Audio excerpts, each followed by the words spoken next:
Hi friends, welcome to మన channel. Friends, ఈరోజు వీడియోలో శంఖపుష్పం యొక్క టీ తాగటం వల్ల మనకి ఎటువంటి ఆరోగ్య ప్రయోజనాలు చేకూరుతాయో ఈ వీడియోలో మనం చూద్దాము.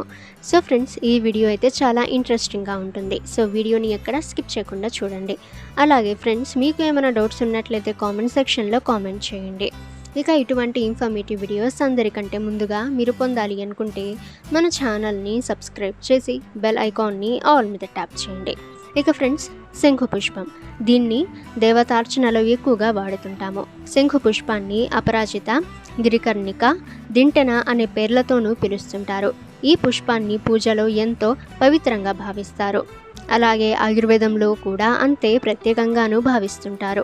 ఆయుర్వేద వైద్యంలో ఎన్నో అనారోగ్యాల చికిత్సకు శంఖపుష్పాన్ని వాడుతూ ఉంటారు. శంఖపుష్పాల టీని తరచుగా తీసుకుంటే అనేక ఆరోగ్య సమస్యల నుంచి రక్షణ పొందవచ్చని నిపుణులు చెబుతున్నారు. ఈ టీని ఎండిన శంఖపుష్పాలతో తయారు చేస్తారు. ఈ టీ నీలం రంగులో ఉంటుంది. ఇక ఫ్రెండ్స్, ఈ టీ శక్తివంతమైన ఆరోగ్య ప్రయోజనాలను అందిస్తుందని నిపుణులు చెబుతున్నారు. శంఖపుష్పం టీలో యాంటీ ఆక్సిడెంట్లు పుష్కలంగా ఉంటాయి. ఈ యాంటీ ఆక్సిడెంట్లు శరీరాన్ని ఫ్రీ రాడికల్స్ నుంచి రక్షిస్తాయి.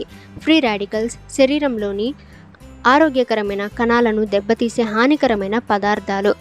ఇక ఖాళీ కడుపుతో వారానికి 1 లేదా 2 సార్లు 1 కప్పు టీ తాగితే జీర్ణక్రియలో పేరుకున్న టాక్సిన్స్ తొలగుతాయి. ఇది జీర్ణక్రియ ఆరోగ్యానికి మేలు చేస్తాయి. ఎసిడిటీ, మలబద్ధకం, గ్యాస్, కడుపు ఉబ్బరం వంటి సమస్యలు నయమవుతాయి. ఓకే ఫ్రెండ్స్, ఈ ఇన్ఫర్మేషన్ మీకు యూజ్ అయితే వీడియోని లైక్ చేయండి. ఇక ఫ్రెండ్స్, ఇటువంటి ఇన్ఫర్మేటివ్ వీడియోస్ అందరికంటే ముందుగా మీరు పొందాలి అనుకుంటే మన ఛానల్ని సబ్స్క్రైబ్ చేసి బెల్ ఐకాన్ని ఆల్ మీద ట్యాప్ చేయండి. ఇక ఫ్రెండ్స్, మీకు ఏమైనా డౌట్స్ ఉన్నట్లయితే కామెంట్ సెక్షన్లో కామెంట్ చేయండి. అలాగే మీరు ఏదైనా పువ్వు లేదా మొక్క గురించి తెలుసుకోవాలి అనుకుంటే సో ఆ నేమ్ ఏంటో కామెంట్ సెక్షన్లో కామెంట్ చేయడం వల్ల మీరు చేసిన టాపిక్ పై నెక్స్ట్ మేము వీడియో చేయడానికి ట్రై చేస్తాము.